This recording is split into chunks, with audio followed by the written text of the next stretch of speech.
Hello and welcome into Fantasy Focus. Wow, Sorry, was that loud? I have you turned up. Wow. Oh, Sorry hi. about that, Too much Stephania. energy. We like Too energy. much That's a little energy. too much energy. Yeah. Sorry about that. Hey, welcome to Fantasy Focus Football today. No, bring the energy. Now it's I love okay? it. All right. It's just that, we gotta wake up don't first. do this every day anymore. Yeah. So, That's right, that's right. I don't have the volume cued exactly right, and I'm getting adjusted. Getting everything We've just been sleeping. dialed in. That's what we do in the offseason. We That's come it. in, we do a pod for 1 hour, and then we go back to sleep. Hibernation. All week. Yeah. That's exactly what That's it right. is. Yeah. Hey, we got a really fun show planned for you guys today. By the way, today's show is presented by Geico. Switch to Geico, see all the ways that you could save. I am here with Stephania Bell, as you just heard, and Mike Clay, as well, as you just heard. Guys, a lot of fun today. We're going to dive into a little bit more free agency news that we have had, as well as jump into Mike Clay's projections on a handful of guys. Mike, I have no idea. And Stephania said this before the show. I have no idea how you're doing projections now before we're even into the draft. Year round. Yeah. You have Unreal. to start somewhere. There's a lot that goes into it. As soon as the season ends, diving into things like field goal rates from 0 to 39 yards. That stuff all has to get updated year after year. So I immediately dive into that and build that all out. And then it's ready to go. So when we're going to talk about, this guy in a second, Mike Williams, when he signs with the Jets, I can put him right on that roster, do a little additional work to figure out what his target share would look like, what the team offense will look like. And then I can hit refresh, update everything, and we're good to go. Actually, it's not what I said. What I did you say? not say I'm surprised Mike Clay is doing No, projections you're right. You were too not early. surprised. What I said was whatever they pay Mike Clay is not enough. Not enough. I mean, Because I the agree work with that. Yes. Am I supposed to disagree? You can agree with that. Yeah. I was looking through. I mean, it's a lot. It's a huge document. If you guys knew how much detail there is in here, and I'm man. amazed. I'm like, oh, that's right. Oh, that happened. Yeah. Oh, that Yep. too. Right. And everything. It's awesome. And I if really you'd like to appreciate the know, work you you can do. find it on ESPN.com. That's probably hard to find right there right now. We're setting up the cheat sheet page, but I do have it on social. You can find it in my pinned tweet at MikeClayNFL. Just get It's out your there. magnifying glass. It's almost 100 pages, and you you're- can Yeah, zoom I was in. gonna say, It's there's just a online. lot of words. You open it up in Adobe or whatever you use. You could hit the little plus and zoom in a little bit. But there's team pages for everyone, projected leaderboards, Heck yeah. starting lineups, projected It's win so totals for awesome. next year. It's all there, and and I'll update it every week. The thing about till week reading one. it is I immediately was like, when does football start? I know. Which, a week ago I was like, break. And then it's like, nope. I can't wait. Well, imagine me. I love when I publish it. I'm like, that. Yeah, I just did so much work. It's so Yes. great to get it out there Yes. and get it. It finally reaches the public. So now it's just a matter of updating it. So. Well, go check Fun. it out, everybody, because it is going to Thank be you. my, High praise. Heck yeah. it's the gospel as far as I'm concerned. So. Totally agree with Stephania. All right, and we got a bunch of people we're going to dive into. So let's start it out with the opening drive. I pointed at you, Mike, to do the noise for it. Yeah, that was really I cool. forget. It's been a while. What's the sound? I don't think there is one. How about you just say opening it. drive for us? Opening drive. There it is. All right. That's good. Mike All right, well, Williams. we got to tape that That's off. why. That's why you do the projections. That's and right. not the voiceover. You're exactly right. I am not in production. All right, Nor hold would on, I. Stephania. If you're going to throw some shade, I want to hear your opening drive production. Let's hear it. Opening drive. I mean, that was better than yours, Mike. I got to wasn't be bad. honest. Yeah, that wasn't too bad either. It was terrible. No, it wasn't terrible. Stop. All right, hey. So we need to hire someone. We should hire someone to do that part of it. Yes. So anyway. It's funny. If only there were people who did things. Did things like that for a living? Well, here's the deal. We got a guy named Mike Williams. He just signed from the Chargers with the Jets. Mike, I'm going to ask you about his projection. But first and foremost, Stephania, I'm going to ask you about a 30-year-old coming off an ACL injury. What kind of vibes does that give you for a guy like Mike Williams joining this Jets team? Can I add one more thing before you answer that, though? Of course. Because Yes. I was going to ask you that first. It was the first thing. Because Sure, projecting him is tricky because I posted an initial projection and everyone said, oh, yeah, this is great. 15 games. Are you some kind of idiot? Like, he's only going to play 7 games. How about projecting? That was like everyone was saying that. But here's the thing. Prior to last season, he tore his ACL in week 3 last year, obviously. Yep. Prior to that, he had missed 7 games in 5 seasons. Now, he also left a lot of games early. We know that. So that was my question for you. Like, how many games do I project Mike Williams for? Because he is one of the trickier guys in the league in terms of durability. There's so many layers to it, right? Well, and we just you need a guys straight, definitive answer. Exactly what we asked. Exactly, which is Yes. usually what happens when it comes to injury questions, in March, especially if you're asking for sure. me. Yeah. Because everything is a cookbook, and automatically you know how many Right. games a guy's going to play. No, I think Mike, you're taking all the right things into consideration, which is he hasn't missed that many games, but I think people have a sense that Mike Williams you're going to have to comp some time out for injury because he has left games early and he has had a couple of significant injuries in his career. And last year being perhaps the most obvious with the torn ACL in week 3, as you mentioned. So let's start with where he's at. When he came to the Jets, just Rich Cimini, who covers the Jets for us, reported he was about 4.5 months post-op, and he said he is on track to start the season. And everything he's doing suggests that, presuming, of course, no speed bumps along the way. And, we're still early into it. We say 9 to 12 months on average for ACL returns. So there's enough time for him to be ready to start the season. That is true. What will happen between now and then, we don't know. And here's the other thing. You have to look at the style. I say this all the time, like broken record. You have to look at the style of the player, and you have to look at his, everything in total, his history, injuries that have come before, et cetera. He's a big physical receiver. Part of the reason you love him is because he's going to go up and make any catch that is potentially contested. That's where you expect him to win. And he lands hard, he falls, lands hard. Big deal when you're coming back from an ACL injury is not just can you plant, cut, run, get your speed back. It's confidence in your knee. So when you're a player who plays that way, you have to be sure that you have confidence in your knee. Now I go to Michael Gallup, not the same receiver by any means, but if you remember when he was coming off the ACL injury, and granted his was later, so less recovery window, but when he first came back, we kept hearing, oh, he's almost ready. He's almost ready. And do you remember it was him that was pumping the brakes? Like he wanted more practice reps. He wasn't quite ready to go. He didn't have the confidence in his leg to be out there in football. He looked great on air, great running routes. But when he had to play against a defensive player, it was a challenge for him. Sure. That's what we're going to have to see with Mike Williams. And unfortunately, you don't get to see that until you're starting to do it. Yeah. So I would say ready to start the season. It looks that way right now. Is he ready to play like Mike Williams pre-injury right out of the gate? It's unlikely because that's not usually the case. But can that build up over time and be fairly seamless? It might be able to. Sure. And here's the other thing. They managed Breece Hall extremely well coming off ACL. Different position, but I have to give the Jets a lot of credit. If you look at his snap count, went from like 14, I think, the first week to the 20s, progressively up to 40-something snaps per game. They may choose to be a little more conservative with Mike Williams, and it doesn't necessarily mean limiting him to a snap count, but maybe the plays aren't all designed around him as the primary target. So if I'm projecting, I'm looking at it more that way in terms of how much of a target is he early versus as he gets more confidence in the knee. Yeah, and go ahead. Well, part of my question for you is knowing that you have that, right? He's coming from a Justin Herbert-led offense, 30 years old. We kind of knew what he did there. He was, I don't want to call him boom-bust, but he kind of had a boom-bust nature to his game, right? Like, is that going to change with Aaron Rodgers under center? Do you think this is going to be the same Mike Williams that we've seen the last handful of years? I don't. I mean, look, 2021 and 2022, he finished as a top 15 top 25 fantasy receiver in points per game. And was off to a good start last year, but Keenan Allen missed some time. So I don't necessarily think we're going to put him that high. Okay. I have him 39th in my rankings. To Stephania's point, could be a bit of a slow start. The offense won't be quite as pass-heavy as the Chargers have been the past couple of years. I think the Jets will lean toward the pass with Aaron Rodgers. I mean, think about this. They leaned toward the pass last year.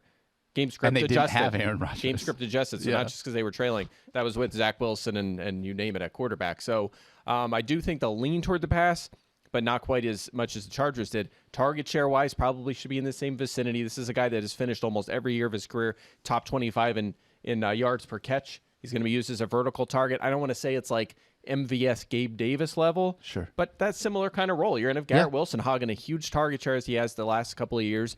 Tyler Conklin is super underrated. They love him in the short area. Breece Hall out of the backfield. They're not done.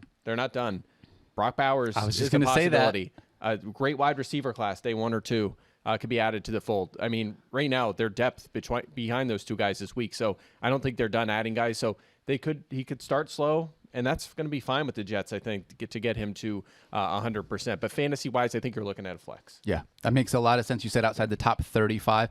And I just did first draft with Mel Kiper Jr. today, and he had mentioned the idea that Brock Bowers to the Jets as a part of finding more weapons for Aaron Rodgers could be a thing that the Jets look to do, especially because they only have one pick inside the first 2 rounds. By the way, Jets on paper, really good. If you haven't been paying attention to free agency, Yeah.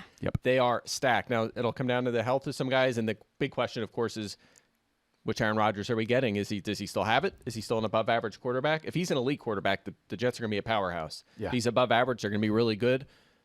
With the playmakers their roster that is he right has there. on offense too, and as long as he has They are protection. stacked. And that's the big thing for me is protection for him, because Yes. you're not going to expect him to run like crazy.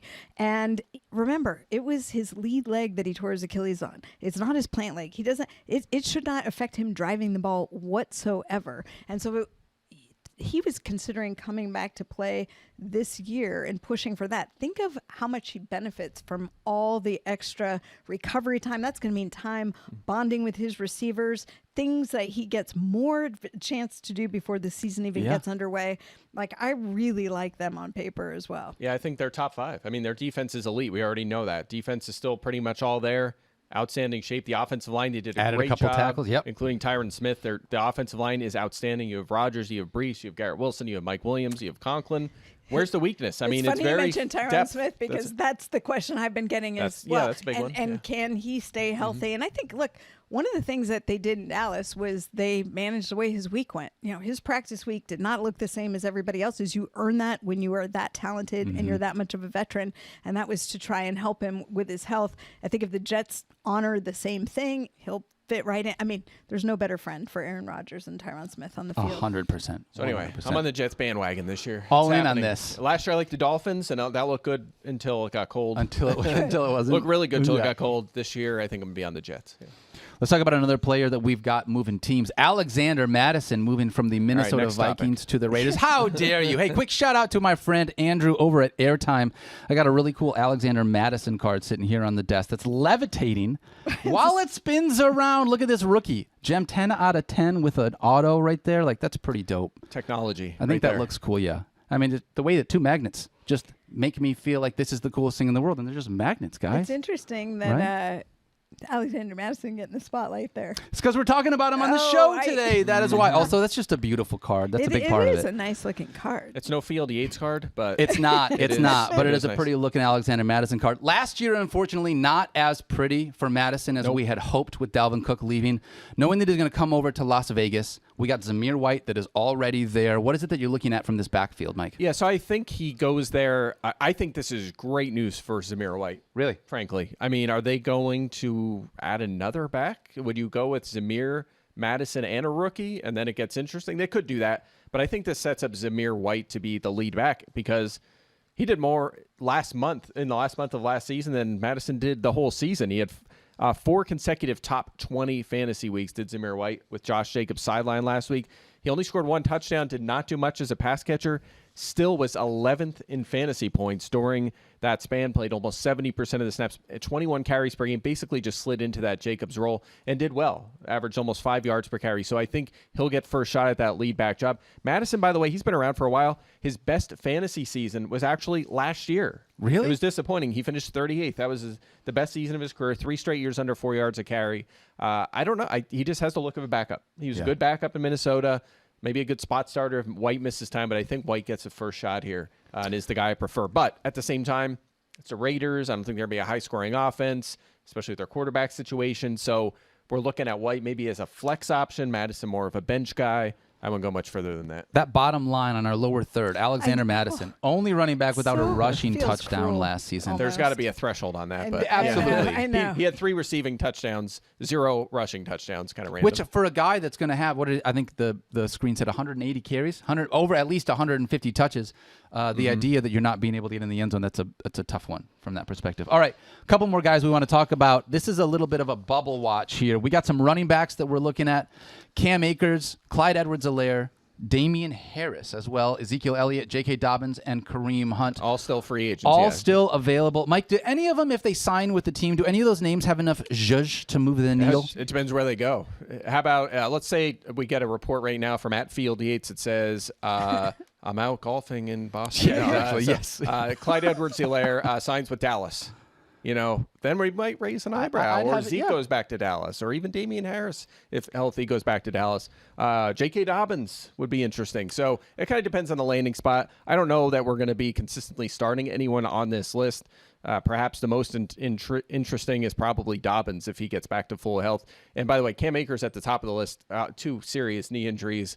We hope he makes it back at some point. He's still young, but ankle it's going to be a while. Really, technically, but A couple of these running backs have been like Cam Akers we just talked about. Also, J.K. Dobbins, Stephania, like what do you do? Like if you're obviously right now you're not drafting. Well, you wait and see where he goes. But look, I think J.K. Dobbins went back to Dr. Elatrosh to get his Achilles repaired. Cam Akers went back to Elatrosh. They were calling it the Achilles factory, let's not forget, because they were all rehabbing together there with Aaron Rodgers. And this, I'm very comfortable with where they are in their rehab. What they can do, what they can look like afterwards, I think Achilles repairs we're starting to see a little bit of a sea change in terms of how we look at players after they have an Achilles reconstruction. And now quarterbacks have been the spotlight this year, right? Because of Aaron Rodgers and then Kirk Cousins. Yep.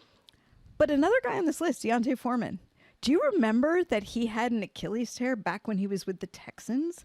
And then he comes back after that, goes to the Colts, tears his biceps tendon before the season even begins, is out for another year. People thought he was done. Yeah. And then look what happened when he went to Carolina a couple years later. Basically had a career season, ends up going over to Chicago, still a high contributor last year.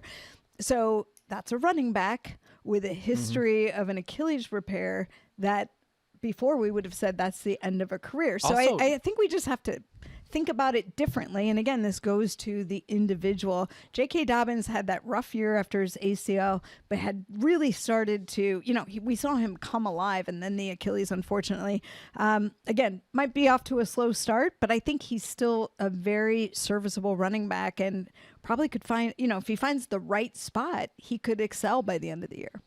Gosh, it is so tough with J.K. Dobbins because the skill has never been in question. It's just, as we all know, it's the ability to stay on the field. By the way, Foreman just signed with the Browns, so you could tell they're preparing for life, perhaps without Nick Chubb for a little while to start the season after he had that serious injury.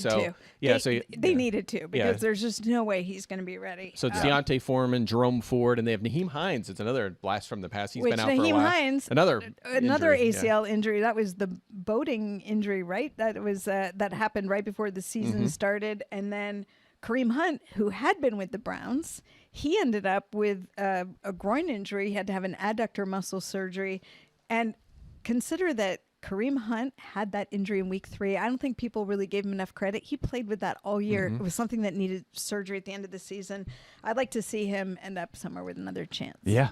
Handful of running backs that we are keeping an eye on as free agency continues to see where they land. A couple. Can I ask one more? Of course, go ahead. Because I have Mike Clay here, so I'm going to make this about me. Absolutely. What do you think are the chances? You mentioned Zeke maybe back to the Cowboys. Do you think that happens? I think it makes a lot of sense. It does. I don't know why I didn't think of this. It's like the most obvious thing that you don't see sometimes, but I thought he would end up back there potentially last year. Now I love this. I think it makes a lot of sense. Probably won't go back to New England because they signed Antonio Gibson to go with Ramondre. Dallas has not addressed it. Nope. It's Rico Dowdle and Deuce atop the depth Vaughn, those are the two. Yeah. Deuce Vaughn, who's like 5'5", as big as my daughter. Yeah, like he's tiny. So he's definitely more of a backup. So I would not be surprising at all. I think the most likely outcome is they draft someone, but a reunion there makes a lot of sense. And still bring him back, though, yeah, right? Because Zeke for a discount. Absolutely. I love can see it. Let's talk about a couple wide receivers here that are still yet to sign. Tyler Boyd has been the number 3 in Cincy for a long time. Michael Thomas, obviously released from the Saints. Michael Gallup, who Stephania, you had just mentioned. We got DJ Chark as well. Odell Beckham Jr. and MVS. Guys, OBJ, I know Mike McDaniel said that the Dolphins have reached out to him. I just want to point out that our research note from the awesome Kevin Pulsifer, the most important note I see on there, recently broke up with Kim Kardashian. Yes, that is true.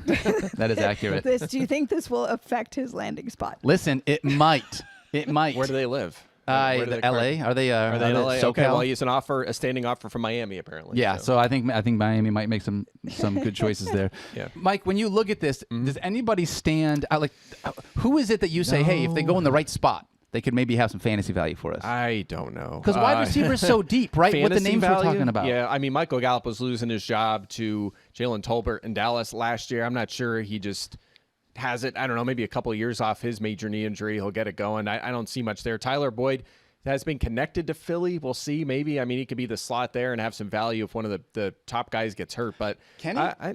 I mean, that's what we thought in Cincy, and every once in a while he would, but it wasn't consistent. That's what I'm saying. I'm digging deep here. I don't see much here that's going to be a consistent fantasy starter next year. I agree with you. I feel badly for Tyler Boyd though, because I feel like he would have fared a lot better. I mean, part of it was the offense and the choices right around him. I mean, the note suggests he needs a supporting cast, but we don't really know what he would have been without the competition that he had as pass catchers in Cincinnati. I mean, it's great for the Bengals, but it's not necessarily great for him. I'm surprised he hasn't found anyone who's interested in picking him up. We'll see. He'd be a good one for the Jets as well. Ooh. To put in between Williams and Yeah. Wilson. That That'd would be a be fun good. one. So we'll keep an eye out. Yeah. Doesn't Aaron See where it Rodgers goes. have another wide receiver from the Packers that he's just going to ask the Jets to sign? I don't know. Alan Lazard is still on the roster. I know. I saw that. I saw it. We'll see. All right, we're going to keep an eye on free agency. It's going to continue, obviously. But for now, it's time to move into our new segment called Project This. Wow, Mike, we got music and everything. I know. All right, so here's how this is going to I work. did not pick that music. Stephania and I are going to go through and look at a couple of Mike Clay's projections, almost like a game. Sounds like Benny Hill It does. music. Yeah, it does a little bit. So we got the Mike Clay avatar up on the screen. Mike, you've done projections for a bunch of these players. You're going to give us a handful All of of names them. to choose from. Let's be clear. I have punter projections. They're all my there. gosh. Everyone. Okay. Everyone is done. All right. So to start things off, let's take a look at the quarterback position. We're going to reveal a handful of guys here. Okay. So you see player 1, player 2, player 3, and player 4 on the board, and I'm going to give you the names of who these might be, and you can try to mix and match here. So it's like if we had a board where we had like one of those, you That's what we bring need. something over from draw a line from match. Mm-hmm. Yeah, okay. this is interesting because there's no rushing yards in here. Which Yeah, is this is just passing stats. So it's going to make Probably this harder. would've given it away. So here we go. We got Brock Purdy is one of them, C.J. Stroud, Anthony Richardson, and Jordan Love. So that's your 4 quarterbacks. C.J. Stroud. You That's got not possible. Purdy, Stroud, Richardson, and Jordan Love. Anthony Richardson is definitely not a part of this list because Now, he keep didn't in throw mind for this is- 3,300 yards. This is 15 games. Wait, There's no way. all 4 are represented Maybe that's here. the second list. What? I don't think Anthony is- Richardson is on this list. You don't think so? No, I don't think he threw for 3,300 yards or 3,800 yards. No, this is projections for next year. This is Oh, these are your projections. You have Yeah. Anthony Yeah. Richardson throwing. Okay. All Look. right. All right. So let me wait. you got let's one. explain it to Daniel. No, Daniel, I the did. segment My is brain- called Project It literally- This. You're right. It's just project this. It's not says look project backwards. this. It says projections. That is, yeah. Okay, so you said Brock Purdy, Anthony Richardson, Jordan Love. and C.J. Stroud. Okay, I've got. This is I going great, want to guys. pick player 2. Go ahead, Stephania. Player 2 is C.J. Stroud. Player 2 is C.J. Stroud. Ding, ding. Okay. She got it. I think player 3, 3,800 yards, 25 touchdowns, 11 interceptions for 260 fantasy points, 474. I think that one's going to be Jordan Love.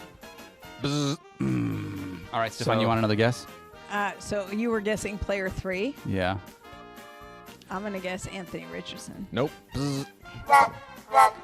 Did Uh-oh. Stephania not get the 49er? Wow, so that one's Brock because Purdy, huh? Brock Purdy. I figured Brock Purdy was going to be down in the lower touchdowns because you were going to have all these No rushing way. touchdowns. No way. Niners best team in the league on paper, you know. So- All right, so then the first one I think is mean, Anthony I didn't Richardson. want to Yes. act like I knew that. I know you know. Yeah.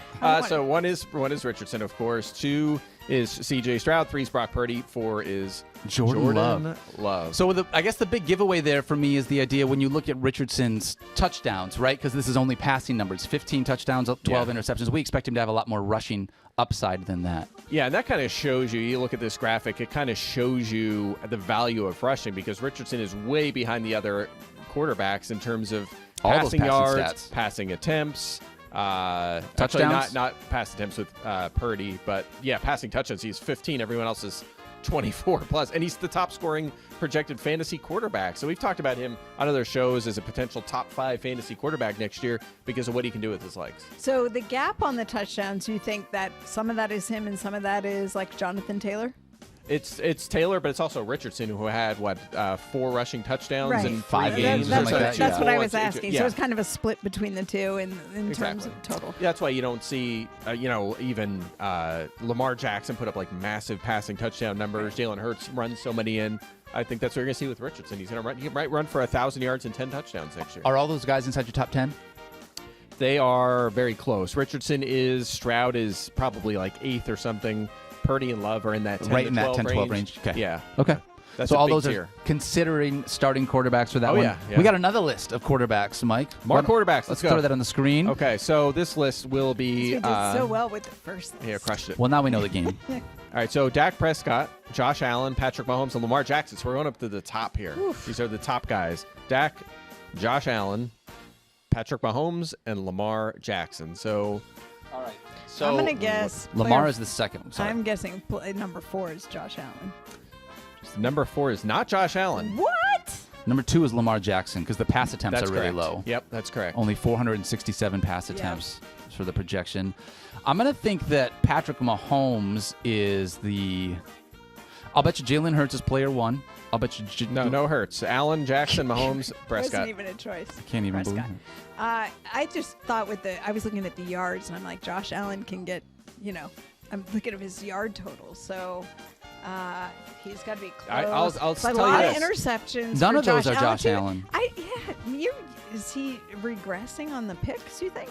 Well, That's he what threw I a lot. He threw a lot last year. But keep this in mind: the Bills switched coordinators and play callers during the season last year, Right. and they lean toward the run, which makes them Yes. very interesting throughout Allen's career. And this applies to Stephon Diggs and the other pass catchers as well. They were very pass heavy throughout Josh Allen's Yeah. fantasy superstar years. That changed Second half after of when the they went to season. Joe I know Brady because last I year. had James Cook in my war room. Yeah, He got was it. great, and they were still good. They still scored the same number of touchdowns per game, just regardless of coordinator. But they ran the ball a lot more, so that is factored in here, and why maybe his interceptions and passing is down a little bit from what you might expect. Oof. So he is the first one. Josh to be Allen is clear. 1. Allen's 1, Jackson's 2. So we have Mahomes I and think- Prescott 3 and 4. Mahomes. Oh, go ahead, Stefan. I was going to say There they Mahomes has Oh, got to yeah, have that. yeah. I think the tip-off's the passing I think touchdowns the for producers Mahomes. are tired of waiting for us because we're so bad at this game that they just put up the answers. There's a lot of reasons to look through them, Stefania. Well, the number of yards for Dak I find interesting. Like, we're just expecting him to keep launching the ball. They throw it a ton, yeah. Mike, talk to me really quickly when I'm looking at these projections. And for people that are only listening to the audio product, apologies for this. And second, when you look at the yards, 3,700 per the projection for Josh Allen, 3,500 almost for Lamar, 39 for Patrick Mahomes. Only one guy over 4,000 passing yards when it feels like it's a passing league. Is that just being conservative with pass attempts, with passing yards? Well, again, these assume the way I do injuries, and this is just years of learning. This is a decade plus of study, and this is it's so hard to say. We throw it around all the time, like this guy is injury prone or that kind of thing. I kind of put a blanket on it. There's no quarterbacks projected over 15 games. There's no running backs over 14 games. Running backs or receivers and tight ends are maxed out at 15. So that's kind of why the ceiling will be lower for these guys. And you're also going to have guys who, there will be more quarterbacks with 4,000 yards. I realize it, but we're trying to project where the most likely outcome is for these guys. The odds are they're going to miss a lot of time. Not many quarterbacks made it through last season. There was All only a 17 handful. games. Yeah. And there's only a couple of running backs that have played in every game over the last 2 years. It just doesn't happen. It's just one of those things. So that's the best way I do it. And if you're like, that's dumb, you shouldn't do it that way. Do your own projections then. Here's the thing. Take all my projections that you think are too low, all of them, and compare them to every line that comes out when the sports books, when ESPN Bet drops props. Mine are still going to be high. It'll still say 65%, 70% over. Really? That's what it would recommend. So I'm still high, and everyone thinks they're low. That they're low? Because Wow. you know what it is? That's why People they are make money in the injecting books. like what they want. That's right. When they play fantasy, they're That's like, right. but I want more The yards over, from my the players. under, the Under's where overs it's at. do not hit for season-long player props very often. Yeah. All right, that's quarterbacks. Mike, let's dive into a bunch of running backs here. You've got another full screen for us full of a handful of running backs. All right, here we go. So Joe Mixon, Daniel's favorite player. Joe Mixon is on this list now with Joe the Houston Mixon- Texans. Texans. Ken Walker, the third, who I feel Seattle? like he's a little bit of kind of the forgotten man because he was so injured last year, Yep. but still a great player. Isaiah Pacheco and Josh Jacobs now with the Green Bay Packers. That is just the weirdest move. I still think that's the weirdest move of free agency for me. Okay. Okay. So, They're all boy. pretty close. This is a I challenge. was going to say this one is tougher because they're almost like they're so similar. not a lot of differentiation there in those numbers. I'll tell you what. I'm going to take Josh Jacobs to be the guy. Josh Jacobs is the last one. Nope. No. I feel bad for you guys because they're This all is so close. hard. Well, start by saying here. Look at I'm gonna fantasy guess. points. I'm yeah. also going to look at like fantasy points. Yeah, who would you Yeah. rank first? Who would I Because rank one- first? Yeah, because I mean they're sorted by fantasy points. You I have guess, somebody okay, with so Jacobs 237. would probably be Probably first. No, he's Probably not. Pacheco would be my. Yes, Pacheco is player one. He's Okay. projected the highest. Okay. 8 touchdowns, over 1,000 yards, 237 fantasy And that points. sort of fits with what we've seen, assuming he stays Especially if healthy. Clyde Edwards-Helaire doesn't. I mean, they Um, haven't signed another back, really. And then if we're going in order of fantasy points, I'm guessing that Josh Jacobs number 2. Nope. See? Okay, No. so then that means They're Joe so Mixon is close. 2, Josh Jump, Jacobs yeah. is 3, and Ken Walker the third That is is 4. correct. That is correct. Yeah, Mixon just delivers. like I know you Wordle. hate him. Yeah, it is You like got Wordle. the Once you name see right, it, but then when, you know. then you know, like, okay, Yeah. not that spot, but the Actually, other. it seems more like connections. So it's like this is impossible. Like Yeah. none of this. I don't know if you guys play connections, but it's like sometimes it's like these just don't make sense. But yeah, they're just so close to each other here. But yeah, Mixon just gets it done. It's so We've weird talked to about see this Mixon before. with the Texans It and really behind is. him. What do you think happens? Question with him and is Damian Pierce like just out of the picture? I think so. Yeah, I mean he was a Or- third string tight end. Running Or back. That's how bad it was. He moved Yeah, to they tight moved to end. tight end. It was tough. Which I third just string don't running back. understand the. Feels like total it's not a- thought, like. He's not a scheme fit. I don't think he just got bad. It doesn't feel like he fits what they were trying to I do, don't know though. if he was fully healthy, and maybe that's something we could talk about later Yeah. in the off season. But he Be just interesting. got dumped all the way to the point where he was Yeah. third. Dare Yeah. Ogunbowale was ahead of him. Which Devin I just Singletary. felt, does he get a do-over? Because he was so good. Not Great with question. Mixon first getting year. the 3-year extension. Yeah. that's the hard part. That's, yeah. That's the hard part. Mix and show. I like And that's a Damian great Pierce. offense there. I mean, Mixon's in a good spot. When Yeah. you look at those guys, are they just outside the top 10? Those 4 that we just talked about? Yeah, so in that, these are all borderline RB1s. So, Okay. yeah, Pacheco, maybe RB9, Mixon right there. Jacobs, I think we talked about him as RB13, 14, and then Walker. The problem with Walker is you have Charbonnet, one of our favorite named players in the league, and you have a guy that doesn't do much in the passing game, which is Yeah. problematic. So Yep. more of a But mid-range I RB2. just have no idea what to expect from Seattle too, because now I felt like I knew them when it was Pete Carroll's offense. You know, Yeah, I mean they were better offensively than it seemed last year. Yeah. I felt like it was just kind of bad luck.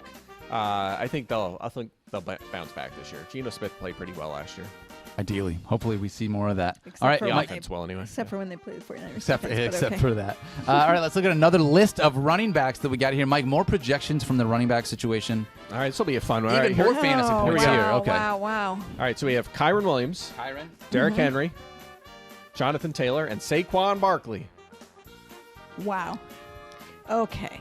So we There's have a lot two to with- digest here. Everyone has 9+ projected touchdowns. No one over 12. Derrick Henry's the last one. Yes, he is with 12 projected rushing touchdowns. I Good love call. it. Yeah. Love it. Love that call, and I agree with you. That's where I would have put him. That's right. Saquon, the problem is like so many people who can score, and they rarely ran it into the end zone. So I'm guessing he's one of the ones with the 9. I think he's 1. I think Saquon plays 1. He is not. Oh. Yeah. All right, Stephania, you're See? right then. I'll tell you Oh, what, though. Two very high pedigree players who have been fantasy superstars projected right next to each other. That's your tip. Yeah. Or Okay. your hint. So Saquon and Jonathan Taylor Right. are 2 and 3, but which is which? I'm gonna guess that Saquon is 3 and Taylor's Correct. 2. Yep, a little more rushing production here projected for Jonathan Taylor. A few more carries, more yardage, Way to go, a lot more yardage. Stephania.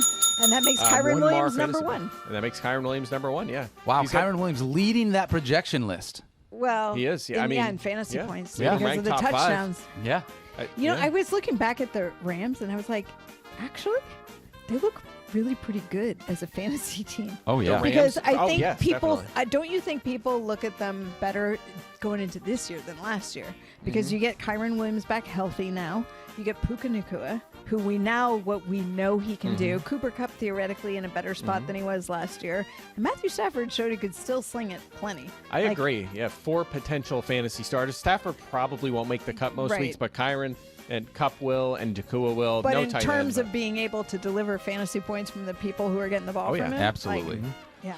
All right, Mike, let's dive into a bunch of wide receivers here. You got 4 guys you want to give us. Give me a range of who we're talking about. All right, here we go. We got Garrett Wilson, Michael Pittman, Nico Collins, and DJ Moore. Wilson, Nico Collins. Give it to us okay. one more time. All right, we got Garrett Wilson, Michael Pittman, Nico Collins, and DJ Moore. And I'm looking at the projections here. We have an 285s for projected catches, a 99 and a 78. So maybe that's a tip off.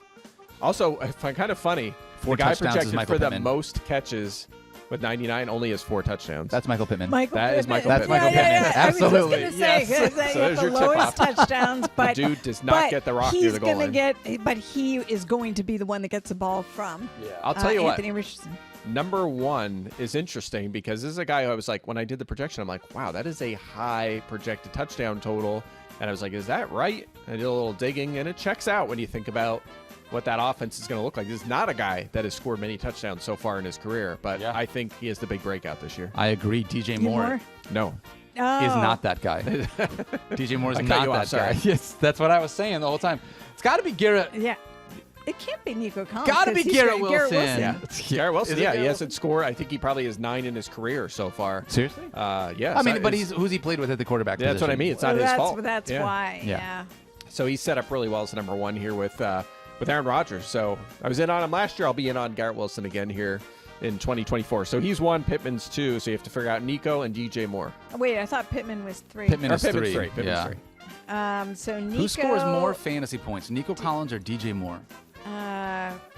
Caleb Williams throwing the ball, but they got Keenan Allen Yeah, that's now right. at the Bears. So I'm going to say that DJ Moore is 4. Correct. And That's what I would say Collins too. is 2. Yep, little dip for DJ Moore there with Keenan Allen taking targets. That is a tough one because you're going to have, like you said, a rookie quarterback. You're going to try to get the ball in the hands of 3 running backs. You have not only Cole Kmet now, but also Gerald Everett, who's going to get an occasional target in that offense. You bring in Keenan Allen. You have DJ Moore. I don't know if there's enough volume to keep everybody happy in Chicago, much like Green Bay. It's a little bit of a concern for me, especially as it applies to Keenan Allen's projection, which comes in kind of low, actually. Really? Yeah, more like wide receiver 3 territory. Really? There's not enough to go around. I don't know how they're going to do but it. I feel like he and Caleb are going to be a good match. I hope He's so. already hanging out Maybe. at Caleb's party. Hey, nothing wrong with that. Nothing wrong with He's that. also, 32 now, which Yeah, is but- a little bit of a red flag. But I would argue if anybody has, okay, he had the bad hamstring year. I'll acknowledge that in terms of injury, but he's just so good as route. Like in where he is in the middle of the field, I feel like this is the whole thing, right? People were concerned. Can Caleb Williams throw from structure? Or is it just, we saw these crazy plays when he was at USC out of desperation because they had no defense. It's going to be different here. I feel like Keenan Allen's going to be a good friend to him. Lots of receptions, maybe not a lot of touchdowns. I was going to say, I wonder if he's a better NFL asset for Caleb Williams than he will be a fantasy asset for us, but definitely. All right, Mike, you got another list of wide receivers. Last one, we're going to go with some superstars here, so this should be fun. Okay. A.J. Brown, Jamar Chase, Heard of him? Amon-Ra St. Brown, and Who's he Justin play for? Jefferson. So, again, the catch total is interesting. How do you do a Justin Jefferson projection when you don't know if it's... Not well. I didn't like it at all. 110 catches, 109, 105, and 93. So someone's well behind everyone else in the catch department. But that player tied for the lead in touchdowns with 8. That player is A.J. Brown. That is A.J. Brown, correct. He is 4. 93. Which one? He's number 4. Yeah, just the lowest receptions. That's right. And then the other 3 are projected for a $105 or higher in catches. I'll tell you what I'm excited about. The fact that you've got Amon-Ra St. Brown projected for 7 or more touchdowns. That makes me happy. He's awesome. Well, he's so good. I mean, I feel like, let's see, of the fantasy points there, Yeah, it's going to be interesting I just wish when you I figure knew these who out. was throwing the ball to Justin Jefferson. I feel weird. Well, I I feel think like the player- Vikings are so confused. Player 1's way ahead of everyone else in Yeah. projected points. Jamar So that Chase. must be Jamar Chase. Yes, correct. Yeah. That's what I have. So Jamar Chase, and then I like. So I this is actually- fun. Wait, but hold on. So it's either Wait. Justin Jefferson or Amon-Ra St. Brown. So who's the higher projected player? ARSB, baby. What do you think, Stephania? I mean, that's what I would do given the uncertainty at the Vikings. But I think if depending who you plug into the quarterback, I would then say Justin Jefferson's Sam number Darnold 2. for now. I I know, mean, but I'm not really. I think the tip-off is the yards per catch, right? A much higher yardage total for player 3. Justin Jefferson. Which would be Jefferson, yeah, okay, because Amon-Ra's in the Jefferson, slot, yeah. he's in the short range. See, It I is had to St. do some Brown. math. Yeah. St. Brown projected ahead of Jefferson Yes! sounds ridiculous, awesome. But when you figure Sam Darnold is their quarterback right now, they're probably not going to throw quite as much as Do you they think did with there's Kirk anything Cousins. that would make you change that? Like, because what do? They either draft somebody. It's a rookie, yeah. And it's a rookie. I mean, they're not. Even if they Fine, draft a I don't think rookie, anybody it else. feels like Sam Darnold, they want to be the guy for at least a while, at least a portion of the season. Well, It's yeah. just- so, yeah. like, so how can that's not going up.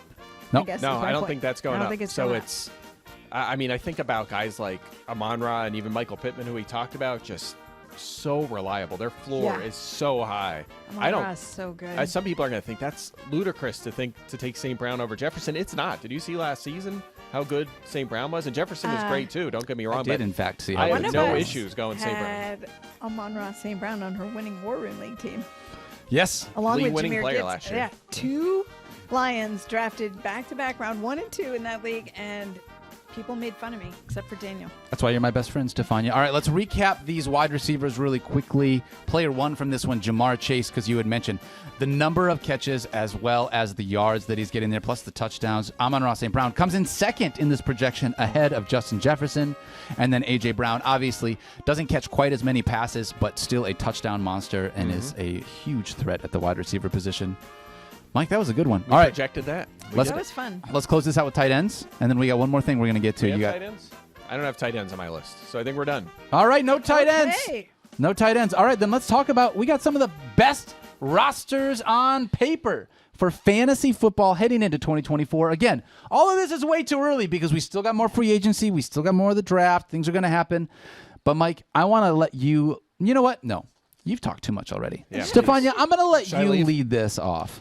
Best on paper for fantasy offenses in 2024. hard. Give me your top 5. It was harder than I thought. It was I hard spent way because too much at time first on this. I was like, oh, that's This'll going to be be easy. easy. Done. And then I was like, oh, wait, cross out that one, move this one. And then what I realized is I have I came up with a list of 5, but I have 4 honorable mentions that are like so close because it depends Okay, on who Matthew. they I have plug half in. the league here. Yeah. I have I'm half the not league. gonna right now. I'm not gonna give you do. all of them. I'll go with my 5, but I right. know my Clay. This Are they is in not order? mathematical. I put them in order because Okay. I thought that's what I was supposed to All do. right, I I don't know if appreciate that's that. true No, or thank not. you for doing that. So I have. Should I reveal my number 5 first? That's a great question. Oh, Let's, yeah, I'm told to go in order. yeah, let's Yeah. start at the top. Just start at the Okay, top. so Eagles. Don't let Yeah. Mike Clay hear me. I know. Typical But Eagles it's hard. fan, It's hard. bias. I mean, with Saquon Barkley going there, I love that move. And we already know everything else they can do. I just Yeah, want to you say have this. 5. But Yeah, I go do ahead. have one thing, which is I want to see, I think their tush push thing is going to go away. And so I think you don't think so? No, wait. I mean, I you- don't think- you had Kelsey in front. Now you have Barkley from behind, Okay. right? He's All going right, to just we'll shove him in. discuss this They got later. this. We'll discuss this later Yeah. when we can figure out how to explain I'm it not sure properly. you sure, But, you sure know how the tush push really works. No, it's gonna. They're just gonna push from a different direction. Exactly. That's all. I think think that's what's how going to it works. happen is that Saquon Barkley is going to get goal line carries, and that Jalen Hurts will, make a couple, but they're also going to have to protect him. He was banged up this year, so I think that he gets a few less. Don't argue with me. I about agree. Projections. I agree. Yes. Let's leave it to the person who knows. For what it's If worth, they're at the 1 yard line, they will do the tush push. I can say that with confidence. I just want to say that both Mike and I also have the Eagles as our number one team. So I just don't want to come back and revisit the conversation. We've already got it. Stefania, we totally agree with you on that one. So yeah, keep on moving on 5 that must starts in fantasy. That's Yes, hard to they're find. incredible. Yeah. Right. Okay, so then my number 2, and I don't love it, Okay. but it's the Bills. Okay. Because I just think Josh Allen puts up ridiculous fantasy points Yep. all the time. I'm going to use Mike's idea of regression and say he doesn't throw as many picks this year. I do your point about them switching offensive coordinators and kind of changing the passing game, but James Cook, solid as running back. I'll be interested to see what the whole wide receiving core looks like, but they also have Dalton Kincaid. So I just think there's a lot of fantasy weapons on that team, the potential to score a lot in that division, I think. And so I agree. I like that thought process. I don't have the Bills as a top 5 team. Mike, do you? Yeah, 4th on my list. I'm with you. They have 4 guys pretty much for sure we're going to start, including Kincaid. We'll call him a fantasy starter. With Dawson Knox there, maybe he's like 13th, but we'll probably start him in year 2. Then the other one, the potential 5th one is there in Curtis Samuel. Well, that's interesting. Will he be wide receiver 3 or a flex? It's a different player than Gabe Davis for sure, but in that offense, used as a short area target, it's possible. So I'm with you. I like that. I have them 4th. I'd rather have Khalil Shakir be the guy than he's Curtis there too. Samuel. He's there. We'll see how that works. We'll see if it happens. Yeah. All right, Stephania, another team on your list, number 3. For me is the Texans. I just, again, when I did this, I wasn't necessarily, again, this is fantasy, top 5 fantasy team. Yep. So I was looking at the way I broke the ties, where I told you I had a list and then I had to whittle it down and I had to move some around, was I looked across all the fantasy positions and I thought, when I'm calling it a top 5 fantasy team, I'm looking at productivity across every position: quarterback, running back, receiver, blah, blah, blah. And so with the addition of Joe Mixon, with the wide receivers that they have, I think that in their quarterback, who, I don't know if he's going to ever really run the ball, but he puts it in the air and gets enough touchdowns to still make him a high fantasy value. So I like the Texans. CJ Stroud is a top 10 quarterback. Joe Mixon is a top 12 to 15 running back. Top 100 for you? Does he crack your top 100? He does crack my top 100. And then you've got both of the wide receivers that you mentioned, Nico Collins and Tank Dell, who were awesome last year. Even Dalton Schultz, honestly, he didn't do great last year, but like if you told me he was a top 12 tight end that could go higher this year, I'd totally buy that. I think Schultz is going to be a steal in drafts because there's so many good tight ends this year. And once you get through all them guys like Kincaid and Njoku and Ingram, and you go, he's going to be like 13th. And he you're gonna get sounded him so late. happy to be there. And you're going to he be is fine with loving him. it. You're going to be fine with him. I'm with you. I think you have 5 potential starters from this offense as well. Actually, lied. I have the Bills 5th. I have the Texans 4th. So okay. we're on So we're the same pretty page. close. Where right. do you have the the same page. Texans? I had the Texans 4th. So I was we're all kind of I was in on the close. Yeah, we Texans. were all right around there. So there's just so many good things could happen in that offense with Right. CJ Stroud under center too. All right, team number 4 for you, Stephania. Surprise on this one. Well, first in my heart, but 4th on my fantasy list, only Wow. because I look, it's hard, right? They share. And I think the only reason I downgraded them wasn't because of what they'll put up in total in fantasy points. It's because if I'm drafting, sometimes you have a hard time knowing where are the points going in a given week. Christian McCaffrey is pretty reliable week in and week out. But we saw Brandon Ayuk and Deebo Samuel have some volatility in terms of their fantasy production each week. I love Brandon Ayuk. I think he's going to get a nice deal with the 49ers. Anybody who's paying attention to what's happening at the owners' meetings, John Lynch put to rest. People were acting like, oh, they might trade Brandon Ayuk. Get out of here. That's not happening. Not going to happen. And also Brock Purdy loves Brandon Ayuk. So I love your projections for Brock Purdy, by the way, Mike Clay, because I don't think he's gotten enough credit for what he's shown. And get this.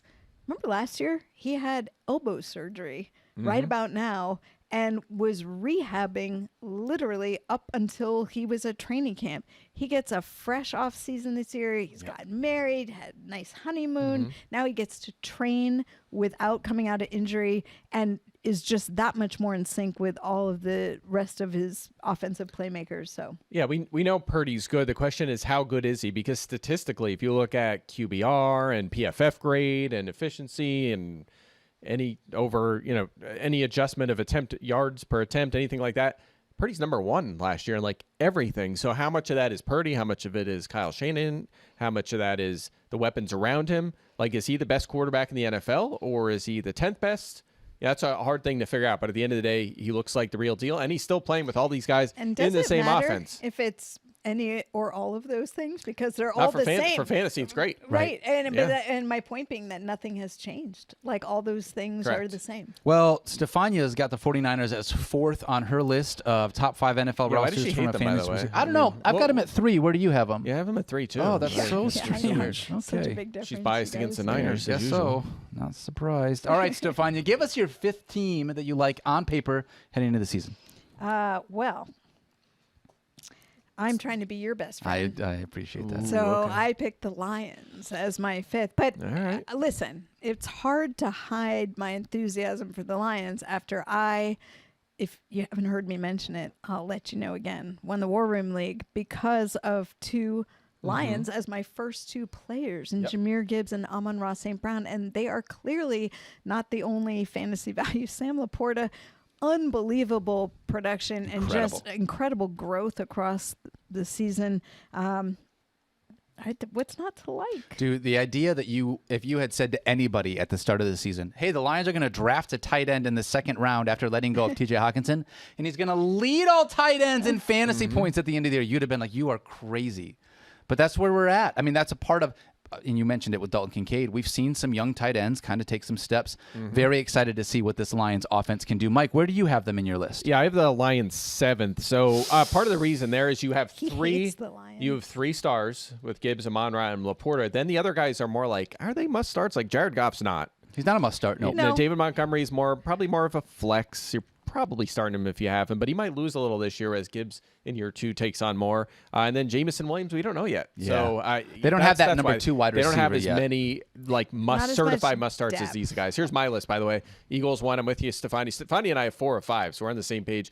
The team you don't have that I have is, of course, the Kansas City Chiefs, Mahomes, Pacheco, Kelsey. You have Marquise Brown now, and Rashee Rice. They are stacked. I think the Eagles, Chiefs, and Niners are in their own tier. You know how I was saying about the Niners that part of my challenge was who's getting the ball. So how do you decide where the fantasy value is? That's always my problem with the Chiefs. Is like we saw it last year where one guy would have a big week. We've seen that for a couple years now. They haven't had like a true number 1 since Tyreek Hill At wide left. receiver, At yes. wide But receiver. I mean, Rashee Rice in the second half. Now you started. have Hollywood Brown as Do well. you think they that throw it so much. But that's true. But so what does Hollywood Brown do to the value of Rashee I Rice? think that's 5 fantasy starters, though.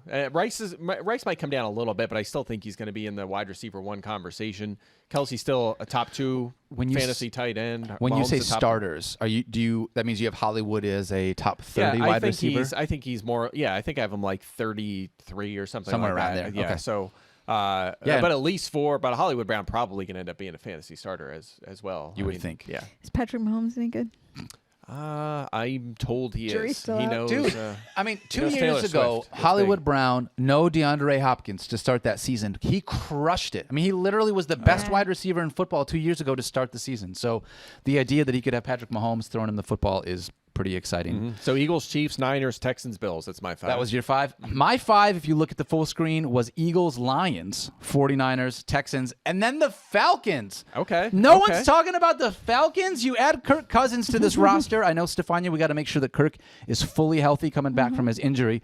But Bijan Robinson, you think he's finally going to get utilized the way that he should. Drake London. Please let us free Drake London and Kyle Pitts. Oh my gosh, we might actually have a quarterback that could throw the football to Kyle Pitts. So maybe this is just me like wanting to be excited, but even on paper, I feel like this Falcons team is a completely different team than what we saw last year. They're one of the better rosters in fantasy football. Yeah, I hear you. How many lineup blocks did you just say, though? Week 1? Bijan, Drake London. Yeah, that's it. Kirk Cousins, especially early on, he's not going to have anything with his legs. He's always been like a borderline QB1. Again, tight end so deep, Kyle Pitts. Maybe have him 7th, maybe have him 13th at tight end. But he could finish as range. tight end 4, and it Or would be 1. like, that He doesn't, could finish tight end 1. doesn't crazy me. Right, It doesn't- we just don't yeah. know. It's a little bit of a prove it year for me, for them. Definitely. For quite a few. But yeah. I think like immediately in my mind, Bijan Robinson gets the biggest boost to me. Well, and Or Drake London. I mean, I think London gets the biggest boost because Bijan was already an RB1. yes. In terms of like terms London, of where you rank London him? doesn't have a Fantasy top value. 30. Yeah. London doesn't have a top 30 season yet. I have him 15th, I think, in my rankings.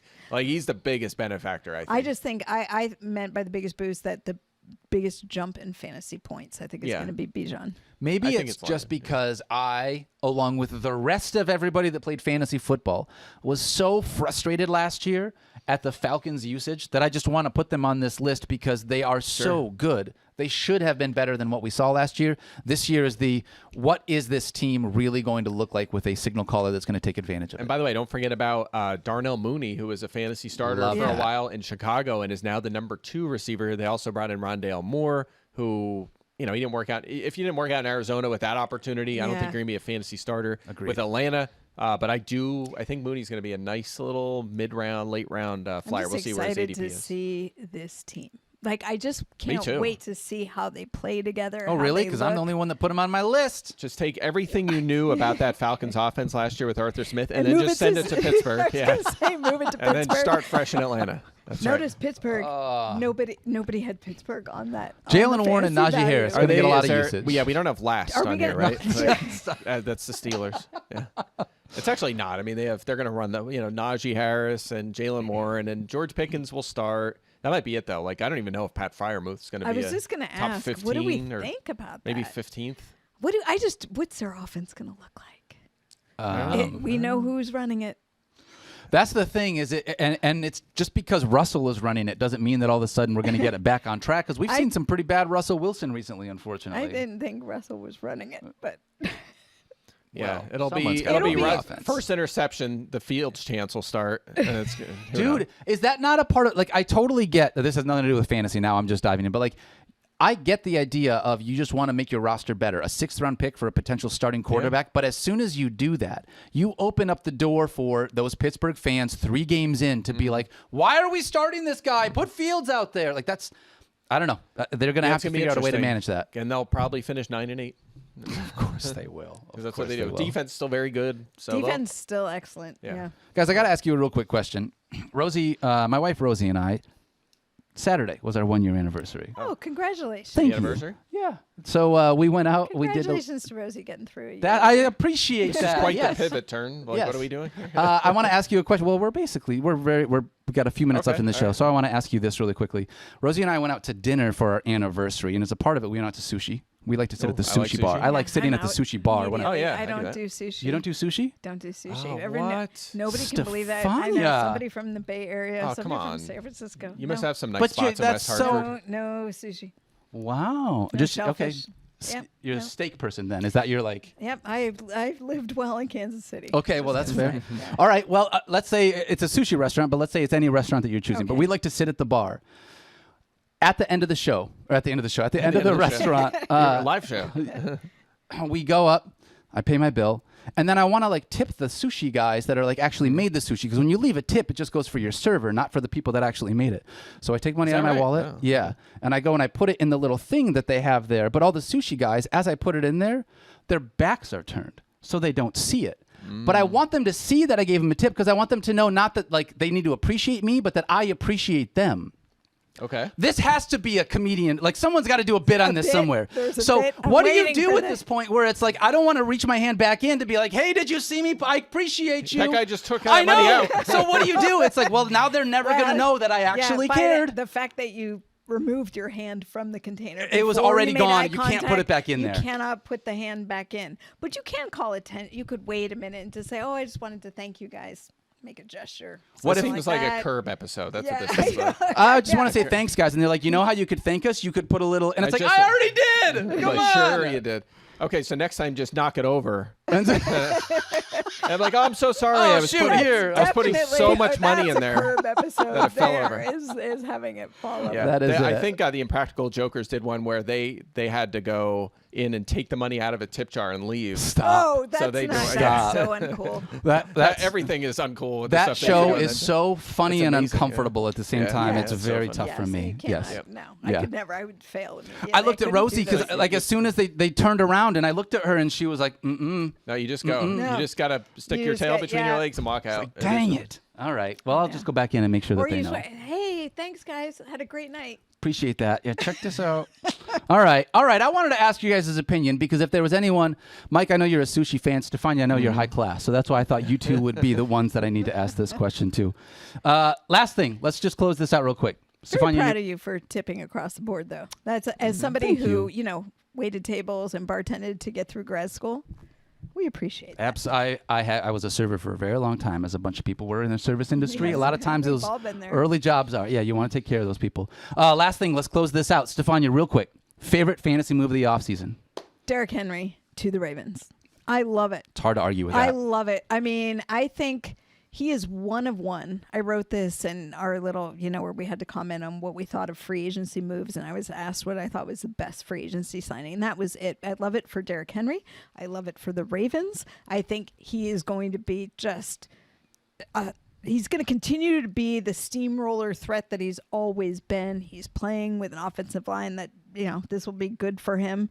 And I think he's going to bulldoze his way into the end zone enough times to make us remember what we love about Derrick Henry.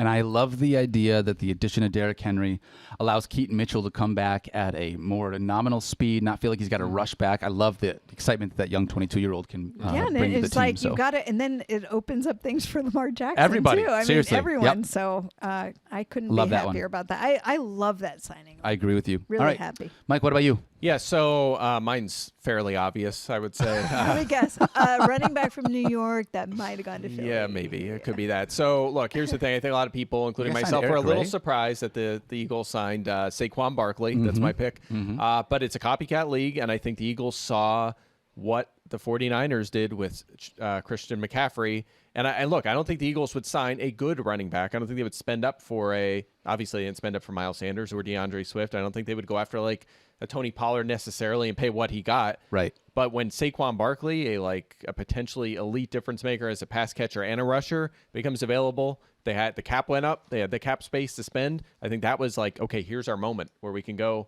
and catch up to the Niners a little bit and add this new dimension to the offense. So I think that's why they did it. And obviously, as an Eagles fan, it's going to be really exciting. Heck yeah. Being able to add any type of Saquon's major running daughter game. liked it. Did you see that on social media? I did not see that. Because she knows all the symbols of the teams. Oh, so stop. she asked it, Daddy, does this mean we're finally going to win? Well, that's first of all amazing and true. Second, also, I love that Barkley immediately was Tiki Barber. Oh, that back took and a shot forth. at him, and Barkley took a shot right back. He was like, "You fit right in with Philly right away. that Just was go good. after Tiki immediately." Or That's By so the way, funny. how can you blame someone when it was made Bruh. clear that it was time for him to move And he's- on, and he's taken the best opportunity for him? What else could he have had- done? By the way, he had said he would stay with the Giants forever if they paid him, and they didn't Yeah, want but it. let's be clear. He took a pit stop in New York. He went to Penn State. He came back. That was just Here we like go. Wow. that was just a cup of tea in New York. Somebody's He's been back where he belongs now. saving that. Yeah, We seriously. got a Philly fan in that. My favorite fantasy offseason move this year, and I already mentioned it, Kirk Cousins going to Atlanta, just because it allows all the people that we were so frustrated about last year to Yes. feel like they have actual fantasy value in our rosters. Yeah, look, if Kyle Pitts doesn't get it going now, I don't know what Yeah, to say. I mean, it really does feel like if you don't do it this year, I'm probably out. yeah, on one hand. On the other hand, it's like you think about all these But then guys. he's just going to be like, 24. like Brandon Pettigrew and even Hawkinson took a little while, and Ingram and Njoku. Some of those guys, the highest pedigree guys, the first rounders. Sometimes it could take 5 years before they. And he's 23 years old. The He's so difference young. for Kyle Pitts, though, is just it wasn't him. I mean, last year I think Yeah. it partially was because we all knew. I told you there was more going on than met the eye with his injury. He acknowledged after the season he had a multi-ligament knee injury. But I felt for him being in that stifled in that offense from the prior year. It just and so. I think there's always been a narrative traditionally that tight ends really don't bloom until later in their career. But Sam Laporta just took that and wadded it up and threw it in the garbage. And Dalton I Kincaid played a full feel, season, again, too. it's so much of what we look at. I don't think gets enough credit. My friend Lou Riddick says it all the time. It's like it's all about the opportunity and the placement as well. Like guys have to land in the right spot for them to succeed. It's not just about what their skill set is and can they do this from college to the pro. They have to be in the right offense with the right coaches around them. And I feel for Kyle Pitts, but now is your chance to show us. Darnell Washington. Is he going to have secondary tight end value with the Pittsburgh Steelers now that Arthur Smith is there? Who knows? Connor Hayward's there too. Right, Darnell Washington is 6'7", 265 pounds. Like he's huge. He is. He's awesome. I liked him as a prospect. The one thing we don't have to worry about is Jonnu Smith because he signed with Miami. That's true. Which could be good. That's It's true. a good landing spot for him. Good but for we- Miami and good for him, but we don't have to worry about fantasy. I'm so ready. I'm so ready for this Falcons team to have a quarterback under center and see what everybody looks like when they're operating at their fullest potential. Zach Robinson calling the plays for Atlanta. Used to work at PFF. I used to work at PFF. Hey now. So you could be calling the plays. That maybe For Atlanta Who knows? is the Why way, not? I wonder you if he know, has a projection what PDF. it- I what was they just going to call- say. with your, what do they call it? The transitive property? You know? Yes, yes. You used to work together. He calls plays. Therefore, you could call plays. That's for exactly how Atlanta. that works. That's exactly Yeah. how that works. Mike, do you have anything coming out soon that people need to be aware of? Yeah, so I did that PDF, and the projections are uploaded to the game. The 2024 game will be up soon, and the projections will be part of that. And while I did all that whole process, I wrote an article, so that'll be up soon. Wow. Hopefully this week. Wow. Everything I learned as I kind of went through that whole I process. know. I wish you'd quit slacking in the office. Seriously. Stephania, what about you? You have anything coming down the pipe? Well, as a matter of fact, I did post this already, but I don't know that we've talked about it since my article on the field surfaces ran. That's right. Yep. So I did an article on some of the things that the league and the NFLPA are looking at and testing artificial versus grass surfaces. It is not, here's what I'll give you. It's not a binary decision. It's not either turf, artificial turf, or natural grass. It's really a very nuanced conversation, and hopefully you take the time to go check it out. There's a video there that shows this machine that is out in the field doing testing. They just started that last year. Stay tuned. There'll be more to come. We have a feature hopefully airing this fall, coming into the football season on it. And then I posted today, because at the NFL owners meetings, the hip drop tackle ban was approved. And that means we're going to start seeing penalties for that. I know there's a lot of people, this is not an easy conversation. There are a lot of people on the defensive side who don't favor it. It's a longer conversation than we can have here. And I understand it's hard when you make rule changes, especially something that feels like it's not so easy to define, but there's a lot of work that has gone into this. They didn't just throw it out. But if you are wondering, so what exactly is a hip drop tackle? I posted a video that I made with Dr. Bob Anderson, who is one of the premier foot and ankle specialists in the league, and also a team physician with the Packers still, and he explains it. So take a look, and then Check you'll that at out. least know what we're talking about. You can find that on all of my social feeds. Heck yeah. Well, everyone has you, I think, blocked on there, but I retweeted it, so you can just check my We feed should at Mike be Plain. good. Don't give Spawn the impressions. You go to mine. At Stephania underscore that's ESPN. right, because I wasn't following you for the longest time. Yeah, That's right. true. That's on true. Instagram you weren't. That's Yeah, it. right. I didn't Forgot know. about that. I didn't know, but I am now. I follow everything. All right, I sweet. even get out my magnifying glass and look at the cheat sheets. Wow. I'm doing a UFL show with our dude Scooby Margeza starting this Sunday. Wow, fun. Yeah, so I'm if you want to excited. dive into the UFL, listen, this is one of those things. Everyone loves football. We're all huge football fans. So this UFL, I'm excited for this season If because you want to see the kickoffs in the way that's being discussed right now, you Yeah. can watch the There UFL you go. and see them in person. that's right. Every Sunday, 6:30 p.m. on the YouTube, Facebook, and ESPN app. Go Love check that it. out. And next week, Fantasy Focus for the next couple of weeks will be coming to you live on Friday rather than on Mondays. We have been coming to you on Mondays. So we will not see you again until next Friday. So for the next 10 days, be kind to yourself, love one another, and we can't wait to see you guys next week. Peace. You were also doing first draft. I did do first draft. Field left. He boondoggled on me. What is he up to? I know. I don't even. I'm not I didn't know really doing Field anything. knew how to He hasn't been on- boondoggle. Remember he was on this show, and then he was just not on this show? at all? Because I've never seen him I on don't know, the he's screen probably just on anywhere at vacation. all in That the guy last couple doesn't- months. I mean, he doesn't work. He's on.